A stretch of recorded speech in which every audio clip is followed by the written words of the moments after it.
All right. Let me know if you can hear us all right now. We turned the music down and we adjusted the mic audio, so hopefully it's all right now. Mm-hmm. Anyways, back to what we were discussing. Season 2, you can expect that in January of next year, but we wanted to go ahead and prep you guys for what you can expect in that patch. So, can you give us an overview of Season 2's philosophy and what we're looking to accomplish? Yes. So first and foremost, we want to continue to make an awesome game. I think the culmination of last season at the HRX, it was like super magical for everyone involved. Seeing all the games played at the highest level, and then we go and we home and play it at our levels. But Not the same. it was really cool to see everything come together, and we will only want to improve. Like that's always the goal, and the benefit of our style of product is that it's just incremental improvements over time. We keep at it.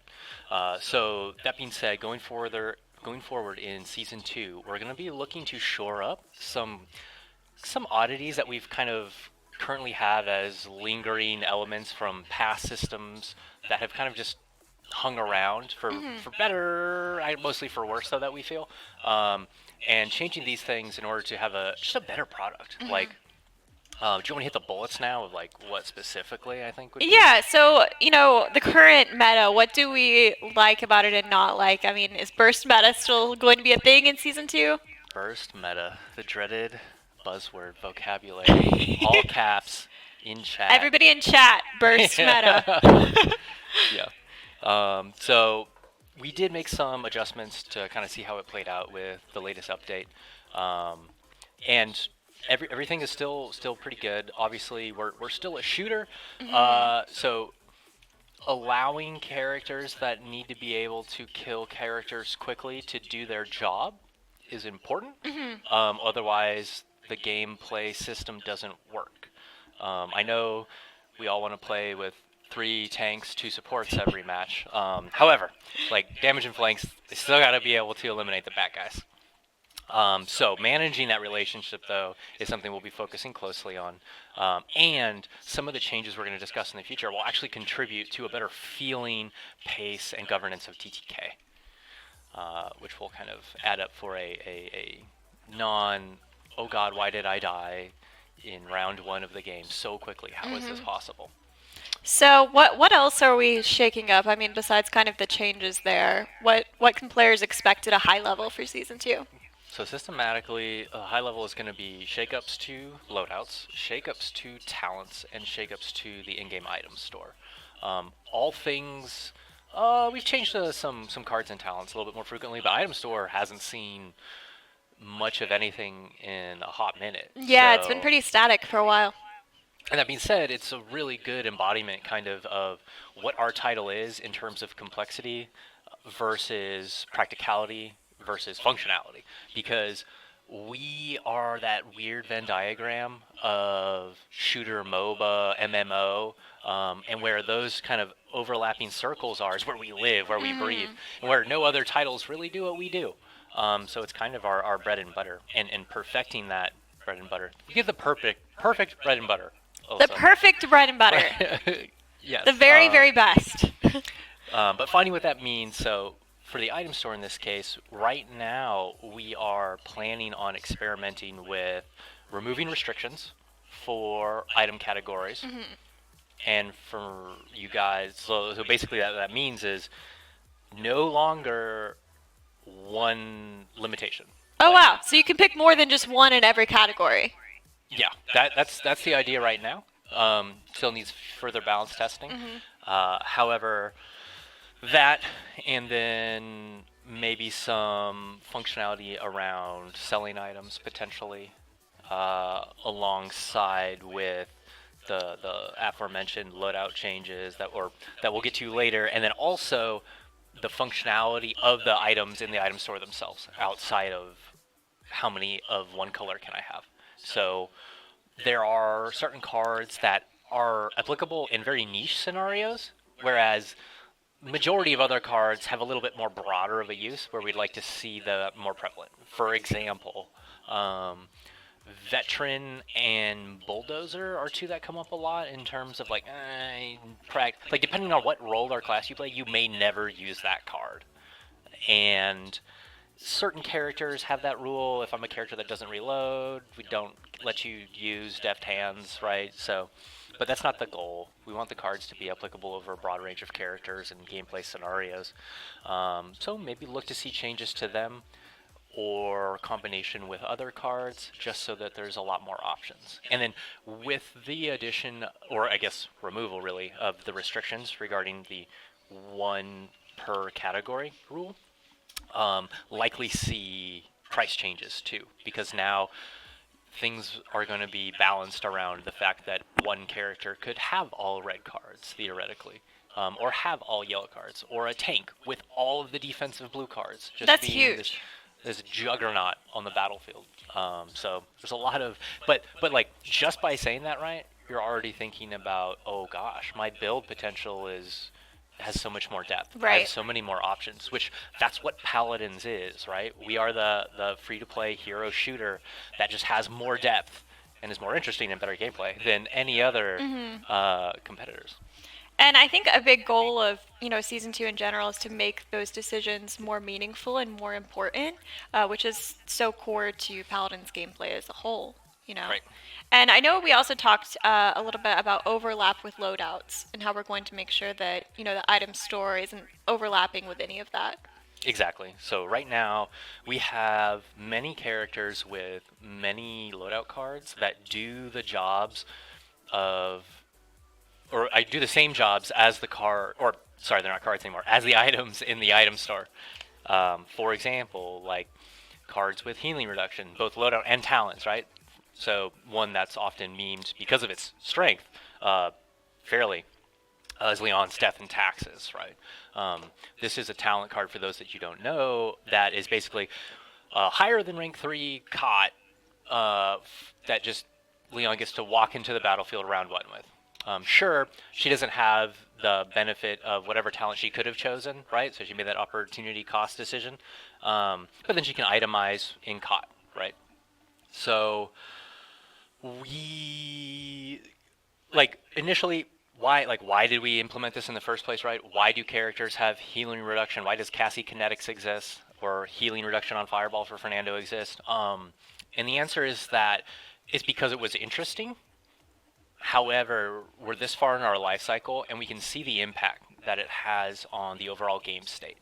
And we have some like low-level latent theories that the prevalence of anti-CC or anti-heal or reveal cards actually contributes to that sentiment that you mentioned earlier of burst meta, right? When wholesale over our history, we have far more actually reductions in damage than increases.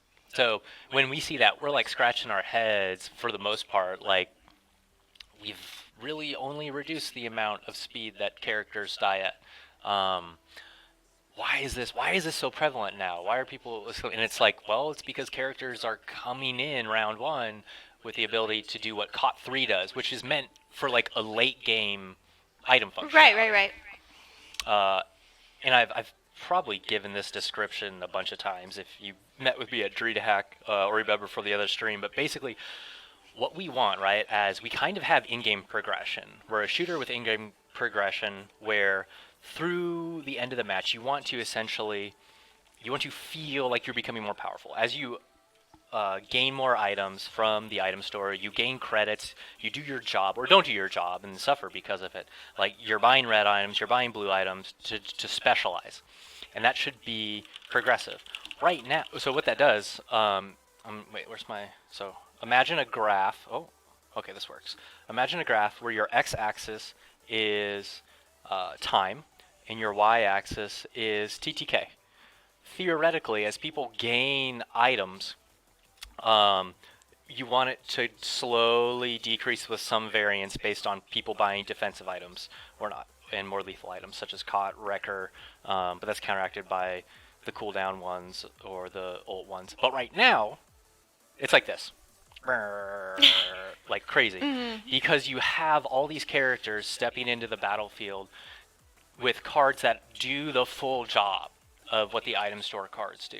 And I mean, I was there when we made these decisions to do that, right? So no one's getting thrown under the bus. It's just What we went for previously was, is this is an interesting conversation that the player gets to have with themselves over, okay, I maybe want to save myself some credits late game by taking this healing reduction card early. However, we believe we sacrifice some of the quality and some of the the pacing of our matches overall that we want back.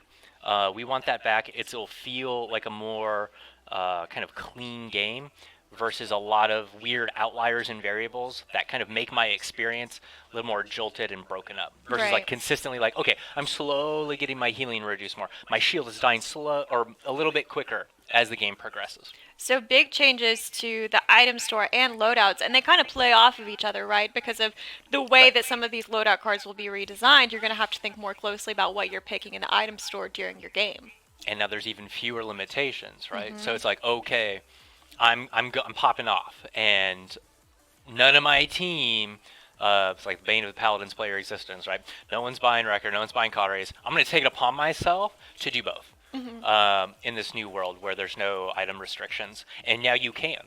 Granted, it's probably going to cost you some dollar bills because those items are not cheap, but you have the option now. Right. So how is this going to affect like healers or tanks, right? They're going to become gods. Well, are they going to get nerfed? I mean, what can players expect there? Right. So in talking about, because we do a lot of counseling at events with some of our more advanced players, talking about like upcoming changes we have, how do you guys feel about it? And this sentiment actually came up multiple times, right? It was when we talked about that previously, they were like, you got to nerf healers. You got to nerf healers. Yeah, right. If you're going to do that, like healers are going to become monsters. And my stance on that is that I won't preemptively reduce the efficacy without results or without stats, right? Without proof of what's actually going to become of these changes, how it's actually going to manifest. Right. I think it'd be ill-received, right, if we were like, okay, well, if we're pulling all the anti-heal options from people's loadouts, let's just reduce the frequency of all heals by 1 second and their output by 10%. Probably not the most intuitive design decision, like very blanket, sure. However, depending on how the item store works out, it may govern itself, and that now people have access to all of these items without being kind of priced into a corner, will you? So there should be more fluidity in your item store, which will allow you adjust to counter these healers that now aren't going to be having to heal through a lot of like loadout healing reductions. And again, guys, it's most of the item store functionality in loadout cards will be removed, and this means brand new cards for a lot of champions, because if you had a card that reduced healing, increased damage to shields, revealed people, those are all going bye-bye, and there'll be brand new functionality. All right, so basically we'll be, monitoring the performance of those healers and tanks going into Season 2, and there may be adjustments afterwards, but we don't want to kind of preemptively do kind of blanket nerfs all over around.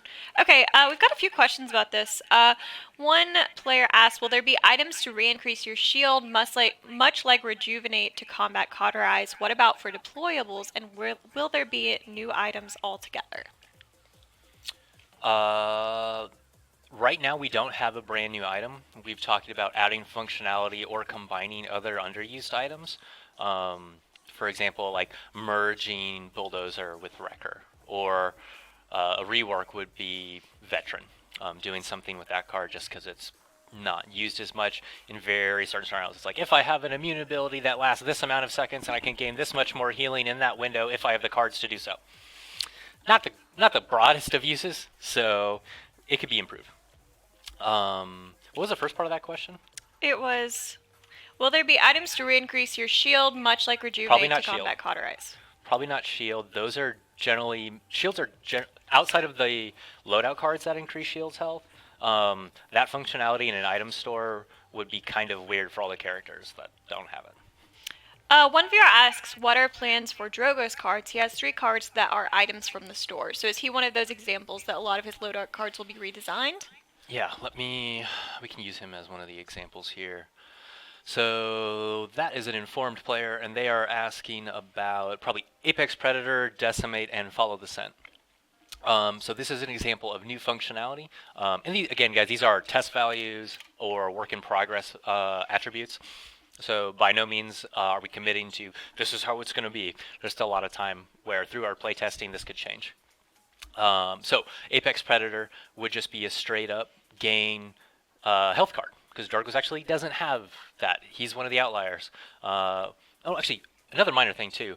We have a couple characters that have plus or minus a couple hundred health outside of the normal kind of health amount for their class, and we'll likely seek to normalize that. So Drogo's, for example, is one of these. He's got 24, right? In this patch, it would bring him down to 22. And then we would give him the option through his loadout, which he currently doesn't have, to increase that health with Apex Predator. And the other one, Decimate, would be increase the salvo explosion radius. So this is an ability to counteract the change that you just made at a little bit more opportunity cost to widen the effect range of your salvo. Maybe get some of those fire spit salvos off a little bit better, but now you got to pay for it. And Follow the Scent, formerly the healing reduction one, right? And that would be increase the size of your fire spit. So really, this is going to give you a lot more wiggle room in hitting fire spits from longer range or hitting fire spits in general. Maybe it's something you struggled with previously.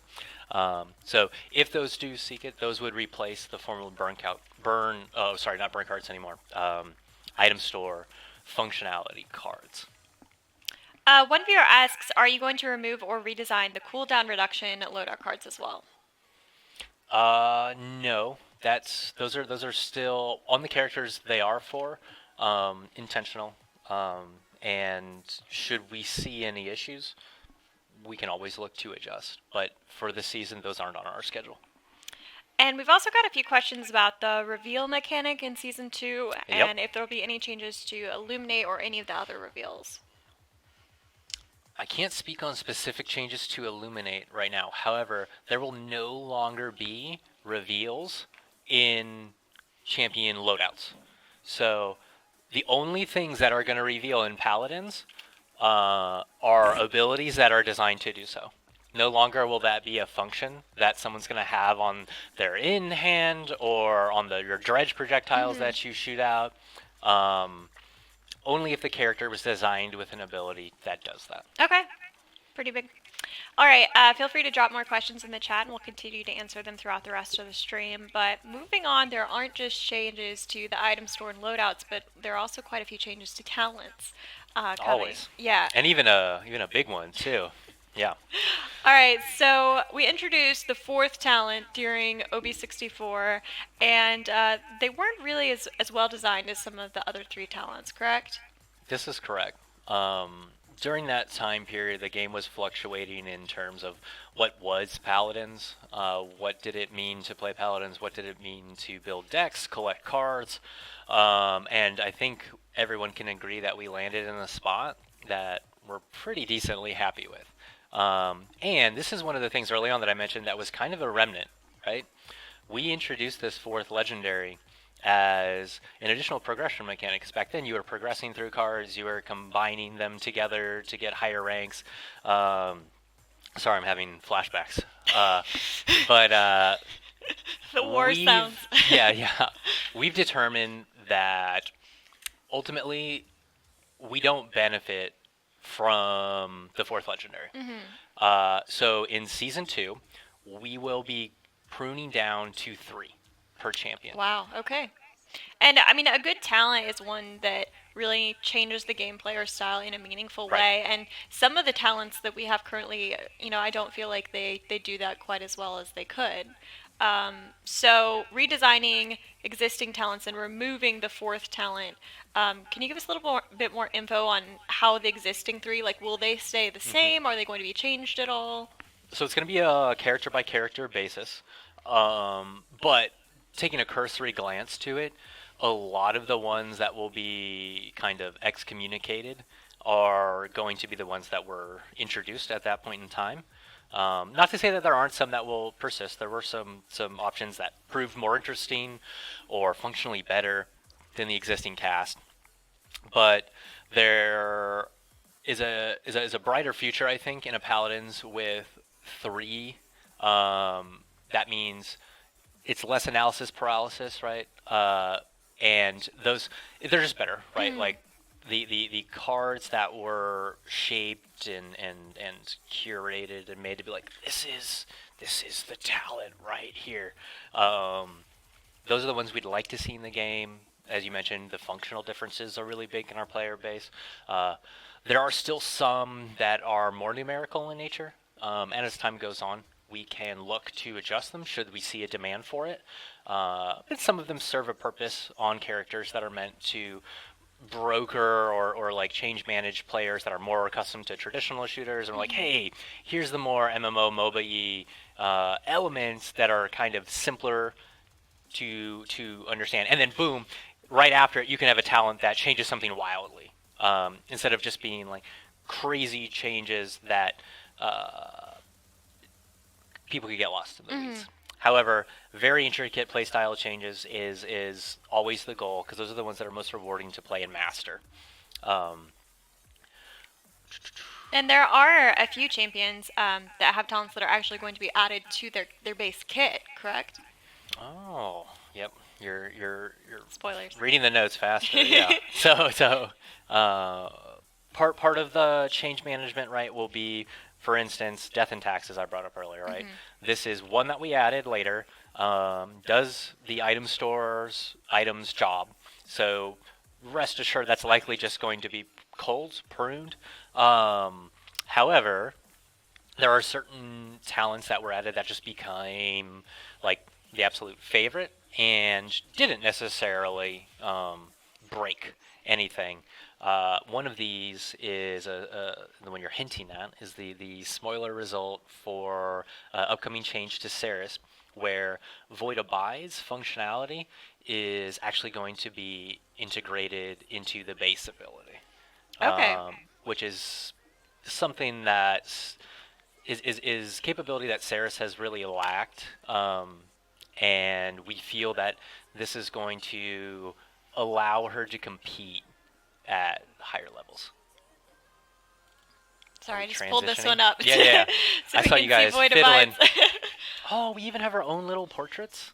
I like this one better. Yeah, I know. There's 2 of us here.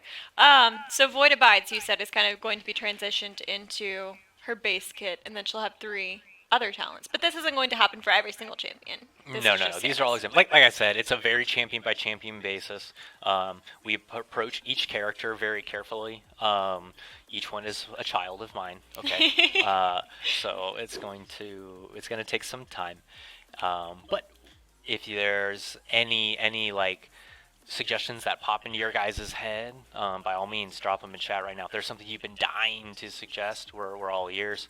But we do have a general plan going forward for those. So, and just to reiterate for people that came in, we are talking about basically taking every champion's talent pool from 4 to 3 in the next season. So are there any other talents that you kind of want to go over? Maybe Bomb King a little bit? Yes. So Bomb King's previous 3 talents, we added Royal Subjects, right, which was the larger radius on his in-hands. And it was kind of met with like a lukewarm receival, I guess. It's like, here's this character that has highly polarizing DPS. If you can hit your sticky bombs right, then you get the payoff. And then here's this talent card that's like, boom, now it's easier to do. And we're like, wait, what? So that's an example of one that might be pruned, and then that doesn't mean that the others are just going to remain as is. So Demolition is a pre-existing one that had some intangible qualities that were changed, right? That it increased the radius and made Grumpy Bomb just wipe out shields straight up. But there wasn't a lot of extra feedback around doing so, and drastically didn't really change your playstyle. You still played it, and was his second talent that modified Grumpy Bomb. So one we're working with right now in terms of theorizing and playtesting is, what if Poppy Bomb, instead of exploding players backwards, sucked players in. So that synergizes well with a lot of his kind of area effects, both his in hand and his Grumpy Bomb, and kind of just really embodies the wild, wacky stuff we can do at Paladins. So that's an example. I'm not saying it's going to make it to 2.01, but older talents aren't safe. New talents might be safe or not safe, but there should be a lot of really cool options coming in. So one viewer asks, so will they remove the new ones or the less used ones? New being the ones that were introduced during OB64. And I think, like you mentioned, it's going to vary depending on each champion. It's really going to be the 3 ones that we feel were the most well thought out and the best designed for that champion. Yes. Play rate does factor in. If we have cards that 0.2% of our player base uses, then likely we can come with a better idea that will appeal to more users. However, there are certain cards that are underused or maybe only used by higher skill populations that has a bit of a learning curve, and we like that amount of progression because it gives players like the goals, right? If I am good enough, I can use this talent. Maybe it's not as easy as this other one, but man, I watch FRZ God, or I watch Bugsy, or I watch whoever it is you follow in our scene, and you should be following people in our scene because they're awesome. Whoever I follow and uses these characters in amazing ways, it gives them something to aspire to. So we're not going to just say that if it's the least used talent, we're going to remove it. However, common general knowledge is generally the poorly designed ones often are the least played ones. So. One viewer asks, will the old 4th legendary become, will it be redesigned as like a weakened version of it and become a loadout card? Is there any instance of that happening? I can't think of a specific instance, and typically we reserve things that modify damage or drastic play rate changes for talents.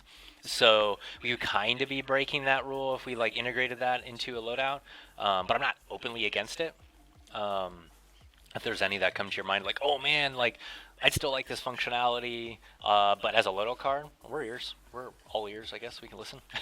Perfect. We've got a lot of questions going in, so before we jump into the Q&A portion of the stream, was there anything else you wanted to cover as far as items and loadouts or talents that we haven't covered already? Any big news changes? You guys aren't tired of me talking already? I'm just blabbering. Okay, let me take a quick recap for myself. The coffee's really kicking in right now. So we've got what can players expect. We talked about the item store. We talked about the talents going from 4 to 3. I'll reiterate too. I think I didn't mention. So removing anti-heal, removing shield damage, removing reveals, and also removing CC reduction. I think I missed CC reduction from loadouts. If you want CC reduction, now you can go to the item store to buy it. And you don't have to feel bad about losing Haven, about losing Blast Shield, because you're going Resilience, because in our new item store, there won't be restrictions like that. Right, you can pick both. Right.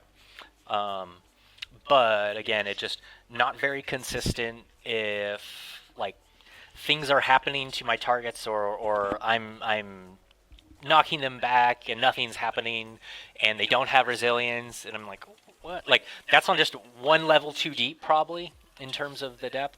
We pride ourselves on depth, and we pride ourselves on depth that is understandable and readily available to our players. But when things are super nested like that, it can be a little problematic, and it's just holistically better if the item store kind of owns those effects for the most part.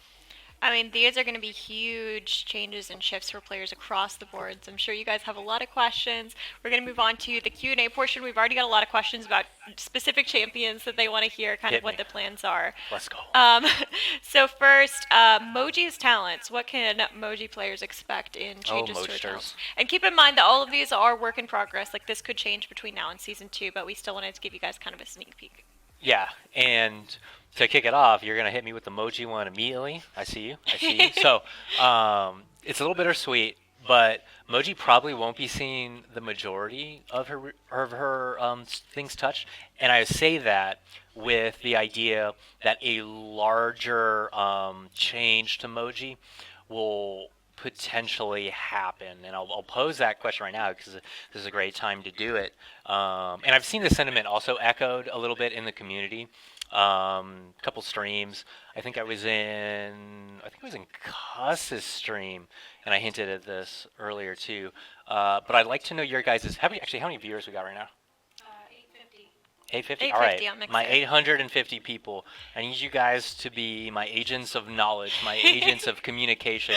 Go forth, and get some feedback going over how would you guys feel if Moji was a support character? Good. Molly's a support main. I am also a support main, so we're both like, yeah, let's do it. But yeah, so let's entertain that idea. And maybe we can do some cool stuff in the future. Yes, no. Lots of yes. Okay, lots of yes. Maybe we'll do another Twitter poll. All right, so let's see here.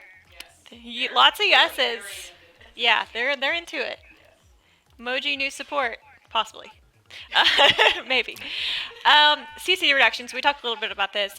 Will there still be anti-CC cards and loadouts, or will they be gone in Season 2? And will some talents still have CC reduction, like Khan or Grok? So talents that give full immunity will stay. Loadout cards that give percentile reductions will go. Okay. Makes sense. What about Grok's Spirit's domain? Is it going to be removed? Is it going to stay or be integrated into his base kit? That's a great question. I like Spirit's domain. I like the idea of you being able to make that choice of like, I want to. Granted, I don't think it's strong enough right now, and my designers can hit me with the real stats when I get back. But I think let me look at the patch notes that you guys can't see because it's a secret. Nanner. Grok. Yeah, so I do have it listed for an increase in the healing value on Spirit's domain if we do keep it. I think Grok has an interesting spread actually on what populations use his different talents, so that's likely going to take some discussion to kind of hammer out. One viewer asks, with burst meta on its way out and the intent to remove effects like Hi-Rez from loadout cards, will that mean champions like Sky via Decrepify, I hope I pronounced that right, will inherit the Hi-Rez item on the right-hand fire to retain some anti-heal efficacy? So, actually, I can answer this question and also allow me to elaborate. Base champion abilities that have overlap with the item store will continue to do so. It's just the ability for characters that on their base kit didn't have this functionality, that then they got to add it in just for the cost of the 1 to 5 points. That's what we're removing. So abilities that at their base maybe deal more damage to shields or have healing reduction on them are still going to continue to do so. And then Decrepify specifically, if this is like a latent, like, will Sky be meta question? Was this maybe. Feral? Did Feral ask this? I have a feeling. But characters that have those attributes may see a little bit more favor in terms of the pick face. We'll see. One viewer asks, what about diminishing returns? Will there be a change in that too, since a lot of things overlapped, like speed buffs and nimble, etc., etc.? No, diminishing returns will stay the same. Maeve. Everyone is asking about Maeve's talents in capital letters. What can players expect for changes in Maeve's talents? Man, you guys got to play that cat burglar, dude. I'm telling you, dude. Those 2 sets of daggers. Pow, pow, pow. So Maeve's an interesting one, right? Because we receive a lot of feedback. I think the Maeve portion of our community is actually its own portion. There's like very little overlap. It's just there's Paladins players, there's support mains, there's flank mains, there's damage mains, and then there's Maeve players. Yeah, right? It's true. And I mean, that was one of my I love Maeve. Designing that character was probably the most fun I've ever had on this project. So she has that special little place in my heart. She's also, and this is so appropriate, she's balanced on the edge of a knife, right? Fitting. Yeah. On one hand, right, she's by far one of our more mobile champions. She's has the potential to create very large amounts of damage in very short amounts of time.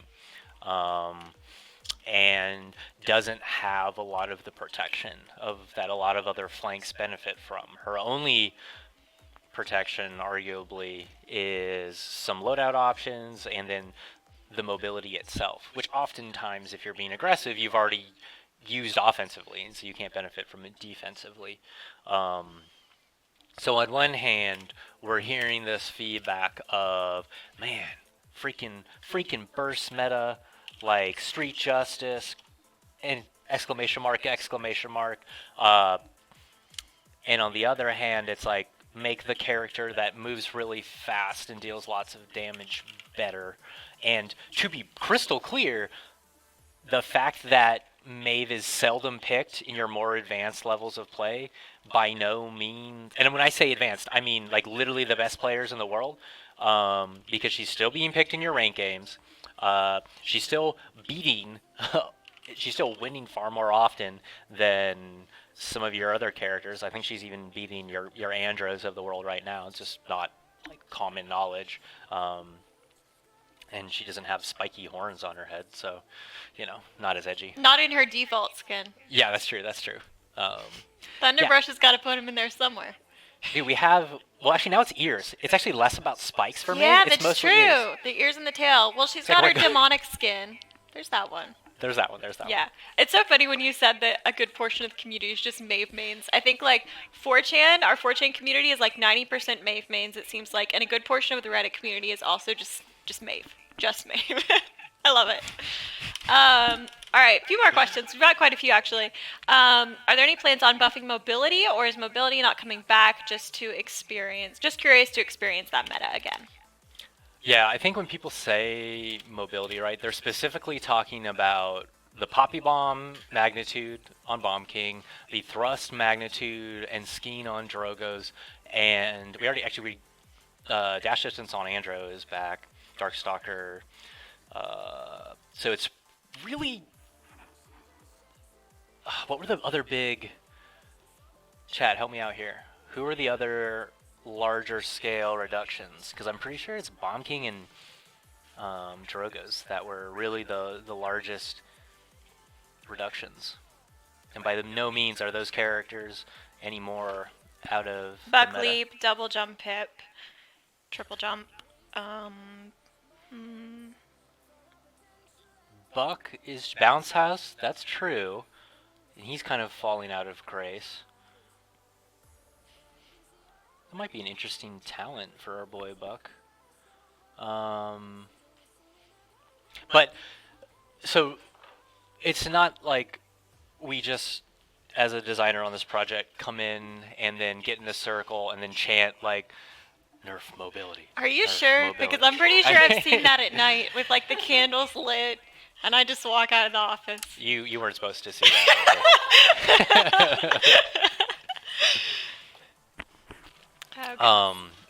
Mobility can exist. We still continue to release, like, frickin' Amani is going to be a great example of it. She surfs. Yeah, the air she's got, and her flies. movement ability is lots of mobility, yeah. It was excessive. Steps did need to be taken back then. But I'm not saying it's impossible to integrate a little bit more of it. It just has to be curated a little bit better.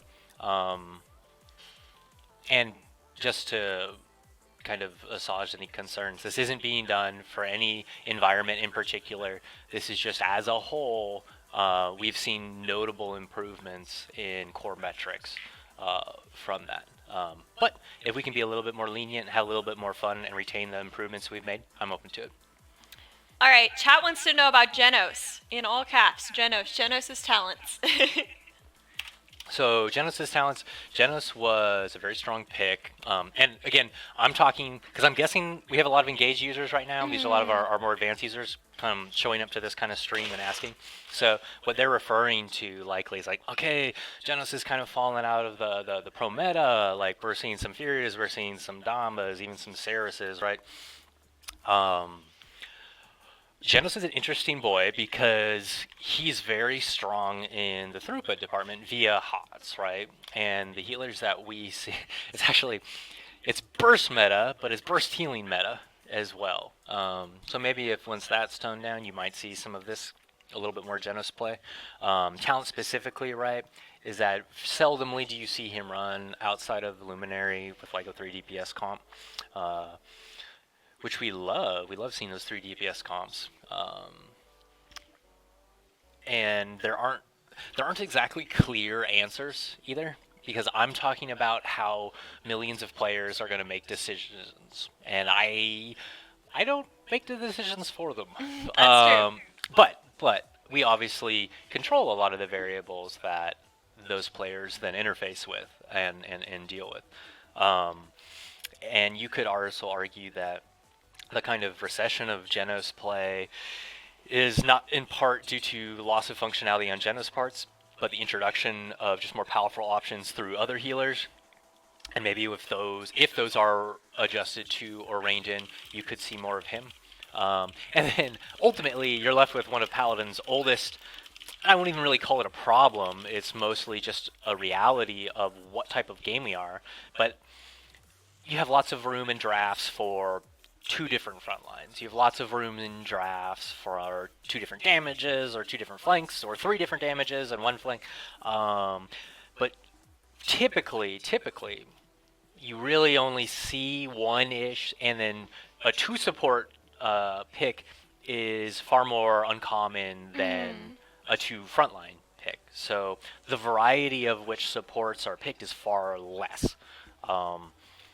And this is just because in a shooter, right, you're trying to bring as many people that can either control a fight or deal as much damage, and when you have healers that can keep many of those other characters alive, while still being somewhat useful themselves, the need for another one that can do the same thing is less so. But that's just a core fundamental, and by no means do I really want to like force design a meta where it's like you could choose 3 supports this draft. I wonder if Fnatic will go with the Pip Saris Furia comp. But who's to say it won't happen? Prove me wrong right now. There's going to be a clip of me saying that. Yep, there will be. And then that draft will happen in a Front pro game. page Reddit. And I'll be just like shaking Can my you hands believe at the Evil sky. Mojo Martini said this? Yep. Can't believe it. Okay, lots of questions about Torvald and what players can expect for Torvald's talents in Season 2. Torv. Grandpa. Torv is also... So Torv is very effective. It's just he's effective in ways that I think people feel are too kind of exclusive to a certain playstyle. This is largely stemming from the fact that he's already seen 1 kit rework that moved him more from like this close range auto lock on tank HP monster into a little bit more of a diversified long range tank support role. Let me see if we actually have anything specific for the Torvster. Is this alphabetical? Okie dokie. Okay, so Torvald actually has no specific talent reworks right now on the docket, but he is seeing reworks essentially of at least 2 of his cards, and neither of these are these are the cards replacing the item card functionality. But I get a sense that the question was coming from a place of like, I'm a player and I don't feel like his talents are interesting enough. So I will take it upon myself to go take a look at his talents personally, because I don't have anything on the docket right now for them. And if that person that asked that question is still there, or you're a person with a similar feeling, feel free to reach out and contact us and tell me what you dislike about Torvald's talents. All right, that's about all the time we have for this stream. It's been almost an hour, I know, but we have another stream next Monday here on Mixer at the exact same time, 2 p.m., where we'll be talking about even more of what you can expect in Season 2. So kind of a TLDR, today we talked about the item store changes that you can expect there, loadouts changes you can expect there, and then talents for every champion. Lots to go over, and that's kind of just the start of Season 2. So make sure to tune in next Monday where we'll be talking about more of the champion-specific changes. And yeah, I think that's it for us. Yep. Sorry? Yes, downtime. Sorry, there is downtime. Just a reminder, this Wednesday we're going to have 24-hour downtime across all platforms from 5 a.m. Wednesday to 5 a.m. Thursday. This is to make sure that our tech team can go in the back end and fuse all the databases together for cross-play and cross-progression, which is also in 2.01 next year. Super exciting stuff. But PTS will be live during this 24-hour downtime, so you can go play the 1.9 PTS. And then we'll also be here on Mixer doing dev streams pretty much all day, so it'll be a fun time. Awesome. Thank you guys so much for tuning in. We'll see you guys later. Bye. Bye-bye.